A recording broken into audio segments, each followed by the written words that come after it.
Hello, and welcome to Unexpected Advice, where we get to hear fantastic advice from unexpected sources. I'm Esther Angel, founder of Insightfully Curious Consulting, where we believe that great strategy starts actually with curiosity. Today, I'm joined by Megan Malik. Now, Megan is a licensed marriage and family therapist, as well as an ordained minister, which I love. She's written a book on grief and the practical realities that come with it. I've bought it and shared it with people. She also has 2 master's degrees and a slew of professional certifications. But as everyone knows on this show, that's not what we're going to talk about. Today, we are going to talk about the rearview mirror and making great decisions. Welcome to the show. Thanks for joining today, Megan. Thank you for having me. Yay. This was a fun topic because you, as a therapist, are always, and as a grief counselor, and you're helping people plan the forward. You're helping them make good decisions going forward and plan for the forward. But this topic is about like, oh, no. Really, some of the best decisions you've ever made happened back there. What inspired you to come up with this topic, this piece of advice? I've been really sitting with like, what are the things that have most helped me and how did that happen? And, okay. 5.5 years ago, my drinking, like many people's, escalated over the COVID time period. What was 5.5 years ago? I don't remember. Oh, yes. So, COVID. my red wine consumption started to increase little by little to the point that our refrigerator, if anybody recalls, refrigerators were on back order for like months, died, and RBG, like the same week. And it was the weekend, and I was like, I drank too much. I ended up getting sick. I was like 44 years old and like, ew, who does that? And yuck. And gave my husband a good fright. And so I'm one for a challenge. It was the end of September. And I was like, oh, I see this Sober October. Yeah. I'm going to sign up to do Sober October. And the decision that I made without knowing I was making it was that I'm now a sober person. And it's like one of the best decisions I have ever made. But if you would have asked me that September Sunday morning, was I like becoming sober? I don't think I know I wouldn't have said yes. I know I wouldn't have said yes to you. Right. I was just doing the next right thing. Yes, that's important. That's important. I think sometimes we have this big, long piece that we think we have to plan out and do all the right things. And it's not all the right things. It's the next right thing. Yeah, I just needed to do the next right thing, which meant not having red wine that night. Well, and that's one night, too. I think for people who are going through that journey. And it wasn't like this was a constant every night, like, situation. But this was something you're like, this no longer has a space in my life. And this is something we've talked about in the past. Yep. Yeah, I was like, this is not helping me. And then because I got to have space to recognize places that I thought it was helping me, that it wasn't. I feel like this happens in life a lot. Like we're doing the thing that we think is helping us with X or Y, and it might actually be inadvertently not. I.e., for me, I used to wake up at 2:00 many nights. When I stopped drinking, that has decreased significantly. Yeah. Right decision. But in the rearview mirror, it wasn't something you were planning on. But in the rearview mirror, I was like, oh, look at this. Kind of collecting the like benefits in hindsight. Why do you think this is so important for people? Like, why is this something that I should be thinking about? Like, look in the past, look at the great decisions that you've made. I think for a couple of reasons. One, I think our past is actually filled with so much fantastic resource for us about like you're here, I'm here, right? We have survived 100% of the days we've lived. And so yes, how did we do that? Like what helped us be who we are? What were the successes? And so when we go back and reflect on how we became who we are, we can then use those practices, skills in becoming the next step. I also think, people think therapists are going to make you look back at what was bad or painful or wrong. And yes, that stuff can be in the past. But guess what? There's good in the past too. Right. And so I think, at the end of the year, I actually invite clients to do what I call the reverse bucket list. Rather than looking into the next year and getting so ahead for where they want to go, I say, well, look back and say, what have you accomplished? And not just the like big ticket items, but like, where are you showing up more for yourself? How have you stepped more into who you were meant to be? That's a rear view mirror. Yeah. Why is it important for us, like from a therapist point of view? And I have my opinion about it's important to understand who we are. So we aren't who we were. We are who we are now. But understanding how we got to where we are and the decisions that got us there and what those good decisions were. Like for me, it's even things like, and there's big decisions. Sometimes I question because there's the alternative that could have been there. I moved from Texas to Pennsylvania. Was that a good decision? That was the decision. I reflect on that decision. But to a certain extent, I can't live with the what ifs. I have to look at, I made that decision and these are the things that benefits that came out of it, such as us getting to meet. We never would have met if I hadn't left Texas. True. Yeah. So I love that you ask your clients to do that. Why is this so important for them? Why is this so important for us? Why is this the seminal advice that you felt like people needed to hear? So I think and I want to be clear, right? So I'm a U.S. white middle-class person. So this is not necessarily true for every single person listening out there, but for the predominant folks that are in my circle and for me, there's so much emphasis on the future. Where do you want to go? And I think slowing down to look back not only can help us get to where we want to go, but frankly, I think it helps us live in the present moment, which is, I think, the real gift. Yeah, right. How do I want to be here now? Because if I'm so busy thinking there about what I don't have, I'm missing what I do. And I'm missing the gifts that I gleaned from back there. And I'm not living a life of appreciation. And I'm going to say, I really believe intrinsically in my heart of hearts that we are living in a time where how we did things before is ending. Yeah. And I think the leadership of the future is going to be so much more about how do we be here now? Yeah. We're not going to be able to have, and I mean, believe me, there is a planner in me who is wailing furiously about this, wailing. But the old plans are just like, for right now, it's going to be more for right now. And so I think to be able to look back and to say, wow, look at this. I did these things that I didn't even know I did. Or I made this decision and I learned all of this and I had no idea. I've worked with people who have spouses with substance use and who have said, like, actually, like, making the decision to do X or Y with them ended up being the best thing. I'm actually grateful that happened because it opened up blah, blah, blah, blah, blah. I've worked with parents of young people who are queer. And at the time, that's a really hard thing for many people. Yeah. But they would say, oh my gosh, I'm so glad I made the decision to like learn about this, to engage. I didn't know where I was going to go. I had to let go of who I was, but I wasn't ready to tell you who I was going to become. I didn't know. I needed liminal. I needed the liminal space. Yeah. Yeah. Those are a lot of interesting pieces. What are some ways that you suggest people do? So what is advice you would give to people who don't spend that time in that reflection? I am a forward person. Like if there's not forward momentum in my life, then I get anxious. But I think I love this. So what advice would you give me? What advice would you give people that we are so forward looking? What advice would you give us? Like this is some practical steps to how to actually do this. Yeah. So I would say, maybe rather than do this or do that, reconsider what does forward look like. Okay. Yeah. So, for example, rather than in psychotherapy language, what is called a content goal, which is about the what.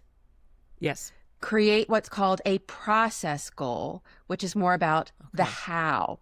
So, for example, rather than being like, I am going to write 5 novels by the time that 2026 ends, I'm going to commit to writing 20 minutes a day, and I'm going to show up for myself, and I'm going to do that, and I'm going to notice what happens. And a book may come out of it, and a book might not come out of it. But you know what is going to come out of it? Practice, self-trust, self-discipline, self-growth, And so Yeah. I would invite anyone out there, rather than being like, oh, it's either forward motion or not, to say, I'm not saying no forward. I'm saying let go of the out there and come in Yep. here and focus most on what you can do. I can keep doing these things. And what have I done in the past that's helped me show up? And how do I build Yes. that in? Yes, and I think that's something key. Like, and when you reflect on the positive as well. So sometimes we tend to reflect on the negative. We spend a lot of time living there. So we reflect, right? Everybody say amen. When you reflect on the positive to say, that really worked well. How do I do that again? What led to that really great experience or feeling? So I, for example, had dinner and drinks with a couple of friends because I have these various groups of friends. I have a couple of ladies that I got together with, and I'm so thankful. We have such a good conversation and rapport, and I'm thankful for the people that I've had in my life to have that rapport. And sometimes I think I take for granted that I have different circles. Like, all my circles should be together. We should be one happy family. And I'm realizing that that's not always the case, and that's okay. It's okay to have different groups that serve different purposes in your life. And part of what makes that group so exceptional is that group. So who we are as a group as opposed to who we are as the whole. So those are things that I've kind of learned to reflect on. Like, why is that? Why do we have such a good time? Like, why does that work? And when I try to do other things, it doesn't work. I'm realizing, well, it's because the group in the whole is something that's really great in itself. And it doesn't have to be a part of a bigger group or a bigger thing. It can just be what it is. And that's okay. Yes, it is.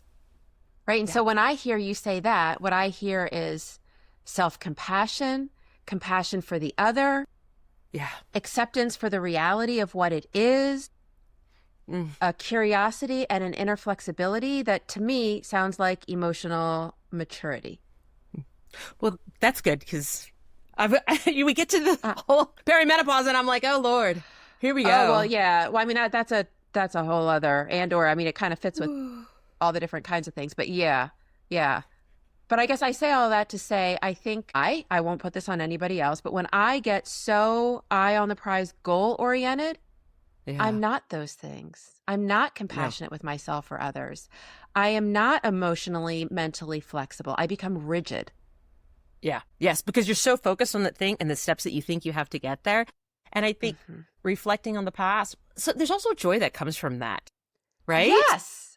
There's joy that comes from revisiting those really great childhood memories, like nostalgia. There's nothing wrong with nostalgia and why that was really fun, right? No. Or like, oh, wait a second. Speaking of perimenopause and feeling like my inner 13-year-old rears her head in completely unexpected moments, but also being like, oh my gosh, my 13-year-old has some real wisdom. Like, and some real vibrancy and some real potency. Yes. And genuine, like, authenticity, right? Because there's so much, there's big emotions. I don't know how you were. I was never a big emotion. I've got a daughter who's a big emotion person. And so I see that, like, but sometimes you're really authentic then. This is truly how I feel. Like, it's forcing you to tap into, I really feel this way, and this is why I feel this way, and accepting, or saying I want to feel differently. All of that being true. And so I think kind of looking back allows us to do that and then maybe let ourselves off the hook where we can bring forward what's good and release what's not. So we're not inadvertently lugging a whole, I said the rear view mirror. So with the car analogy, I think the other piece is we can bring stuff with us when we think we've moved past it, but it's not. It's just like packed in these bags in the trunk of our car and weighting us down. This is true. Well, I think the rearview mirror is important. Now, you can't drive forward in a rearview mirror, but that rearview mirror reveals so many great things of where you've been, not just the negative things. Can also shift your destination. Oh, I want to go back there. Yes. All of those things. All of that. No, you should not drive staring into the rearview mirror. Just glance back. No. What does that process look like for you? Because I think that sometimes hearing how that process works for other people helps folks like me come up with new ideas on how to reflect.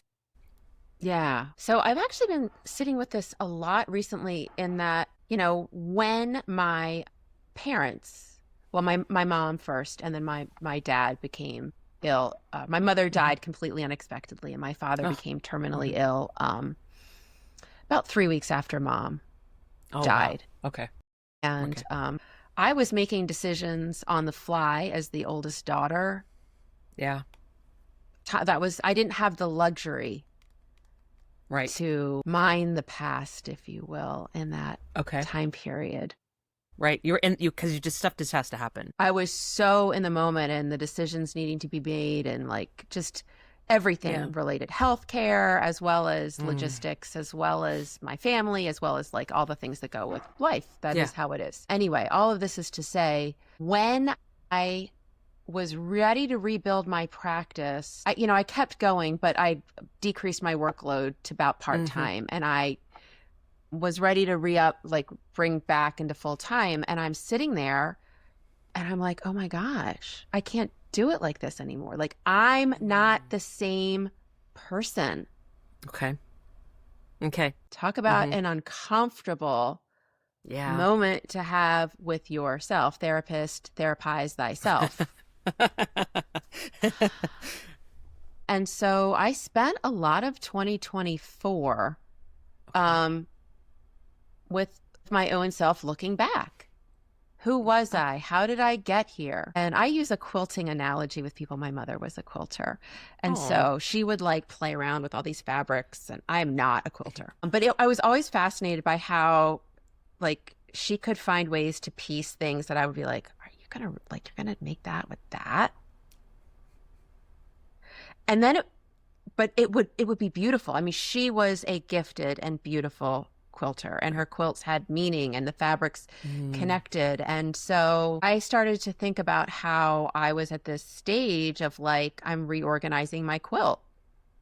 And I get to decide how I want to rearrange it, what kind of fabrics I want to use. Are there fabrics that I'm like, you know what?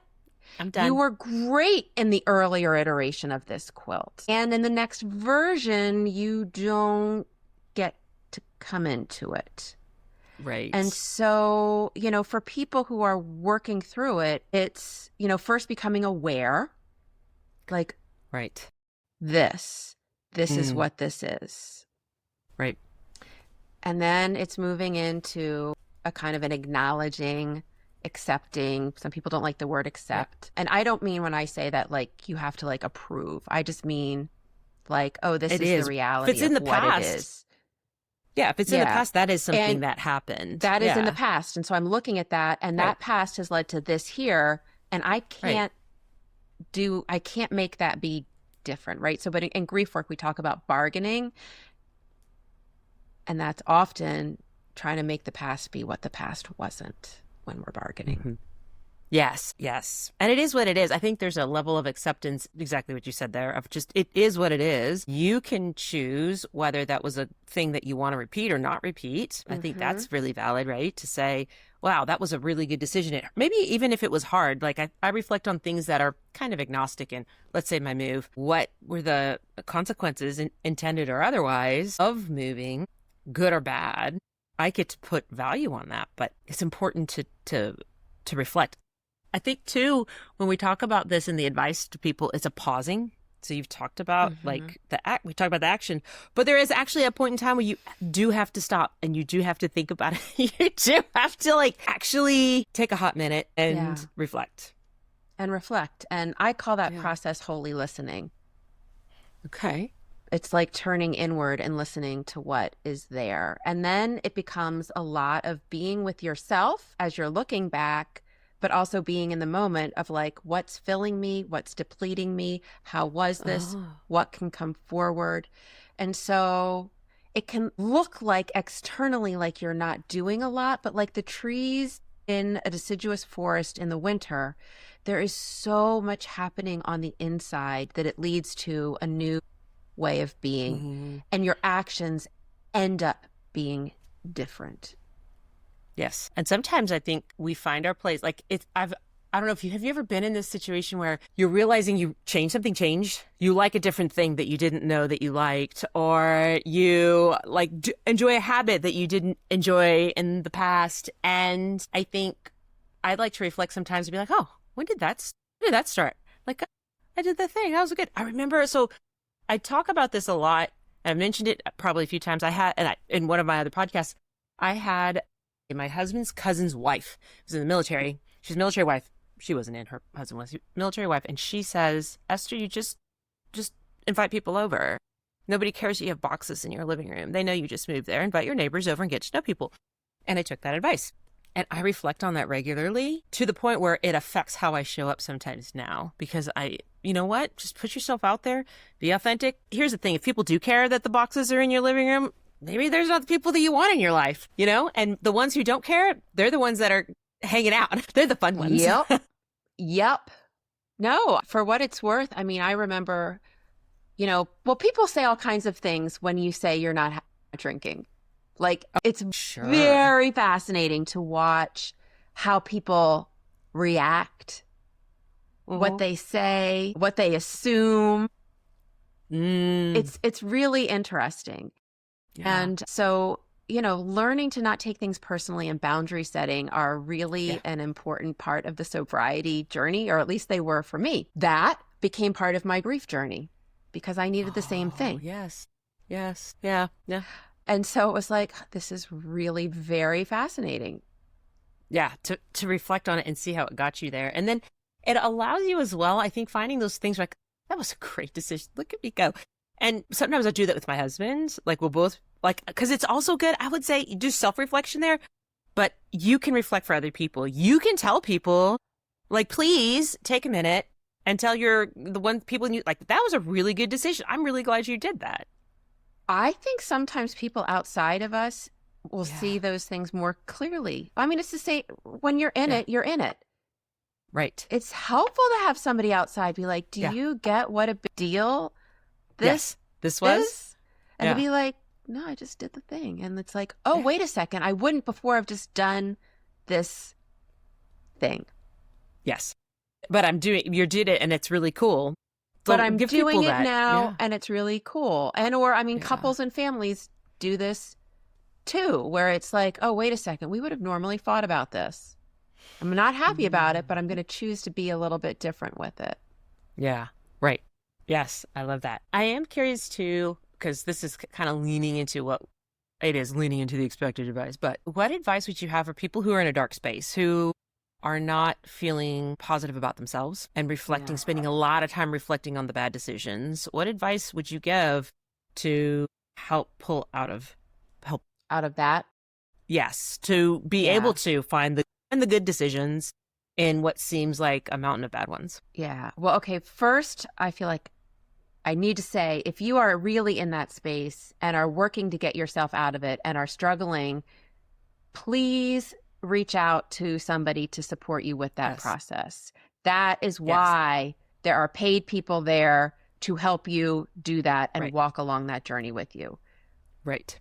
I feel like that's just my have to say that. Not have to, Thank but you. I believe it. I believe it wholeheartedly. 100%. So that said, stopping and simply noticing like, oh my gosh, I'm focusing on all of this. And then for those of us who are brain nerds out there, me, our brain is pre-programmed to focus on the negative things because for the predominant human history, how we have survived as a species by not getting eaten by tigers or mauled by bears is by clicking those negative things and avoiding them. Right. So if you're having that, know that your brain is doing a completely normal and natural thing, and changing is possible. So what you're going to be needing to do is what's called rewiring your neural network, which is steady work of just noticing this. And it's almost like when you need to have your dog or your cat drop their toy, drop the thing and come over to the positive thing. Yes. And or if you can access in your body a felt sense that feels good, noticing what around you is neutral, even getting in some sunlight, having some water, getting some movement. And if you have friends or family or people that love you, have them tell you, have them remind you of you. Yes. I Remind love you it. of you. And then this is another thing that has actually become like, put a playlist together of songs that feel good and move to I love them. this. Dance to Yes. them. Put them on. Like, allow your body to get the felt sense of the change. That's really fantastic advice. That is, allow your body to get the felt sense of change, because sometimes that change happens all up here and we need it to take physically place. So there's changes that have to, whether it's what you wear or where you go, something shifting that in the physical realm helps anchor it as well. Yes. Yes. I love that And I advice. mean, like, literally just notice, like, if it can feel like a smidge better, like, where is it a smidge? Getting fresh air, getting sunlight, putting on, whatever song Yes. it might be. I am a full advocate of like for when you're trying to go climb Mount Everest. I had another conversation like this. When you're climbing Mount Everest, don't worry about taking the first 1,000 step. Take the first step. Take the first Right? step. What's the smallest Yep. step that you can get to move in the right direction? The smallest. Because once you anchor on that, once you have that success, finding the next step is a little easier and the next step's a little easier. It's the small, repetitive. And you said it. It was like, oh, Sober October. It's not, oh, I'm going to spend the rest of my life not having red wine. It's, I'm not going to spend today having red wine. And that seems much more accomplishable when there's the world out there that It was seems big. way more accomplishable. Yeah. Yeah. I just did the day. And then tomorrow's another day. Worry about that day when it Yeah. gets there. And then focusing on, how do I make this the most wonderful, best day that I can make that? And if you're in a really hard place, your Yeah. version of a wonderful day is probably going to be a little different than what you thought. And are there a few things that you can hold on to, whether that be the petting of your dog or your cat, the smell of the cup of coffee in the morning, the feeling of the water running over your hands or taking a shower, and just noticing those simple things. And you can take this, I read this last week, that the word hope stands for hold on, pain ends. Yeah. Hold on, pain ends. It does. This too shall pass. This too shall pass. Thank you so much. Thank you so much, Megan, for all of this time. Also, You're welcome. you're welcome. I would love to get some expected advice from you. So, yes, I have a question for you. You wrote you wrote this really great book on grief and the practicalities that come with it, and that's what I loved. It's actually a workbook. So for those who are interested, we'll keep that we'll put it in the description of this podcast, so you can check it out if you need it or if you know someone who could use it. Who does? So what advice would you give besides, like, okay, this is a good book to help you through that, but what kind of motivated you to write that book, and what pieces of advice would you give to people that would probably need the book, whether they are motivated to buy it or not? That's fine, but like, what advice would you give for people walking through that grief journey? I mean, there's a lot. Like, this is a huge one, so I'm I'm just setting you up, pausing for a second. Well, I wrote the book, I would say, geez, I didn't piece this therapize thyself. So this is going to come back full circle to the title, Your Best Decisions Are Made in the Rearview Mirror. The first iteration of this book was not to be a book. Mm-hmm. The first iteration of this book was a Google Doc, because a year after I went through my experience, my best friend from childhood, my husband's best friend from childhood, and one of our closest local friends were all losing parents. And our friend who was local lost both her mom and her dad in very quick succession. And I had this weirdo knowledge, not just of grief, but of like all the crap and the decisions that families have to make. But I was still in the throes of a lot myself. So I wasn't able to go and help out like I would normally. Mm-hmm. So I started to write, like, here's what I would have told me of last year, basically. Right. And here's what I did. Right. And the feedback was, this is really good. You should do something with this. And the Google Doc grew, and the Google Doc got shared, and the Google Doc grew, and Okay. it became a book. Right. So, a lot of people get through their grief journey and they write their story. Mm-hmm. And I have a story and I may publish it someday. But who I am as a person has never been somebody to get through something and say, now I want you to know all about me. Who I've been.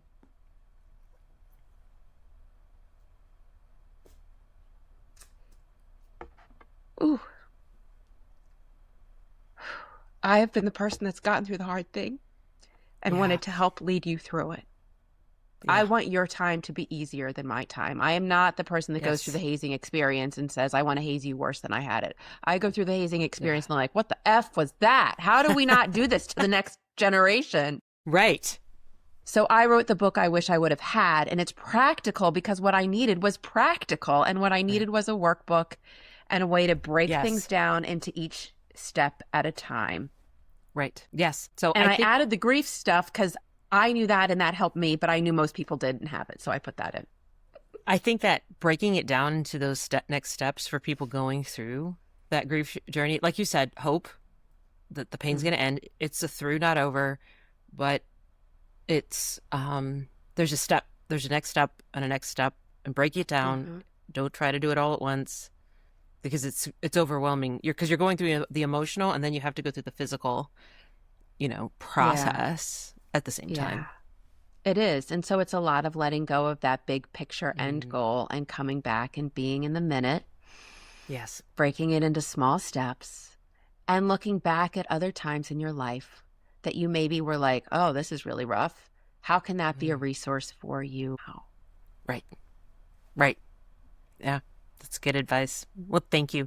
Thank you, Megan, so much for coming on the show, for sharing everything. It was really fabulous chatting with you. And I'm excited and thankful that I have you in my life.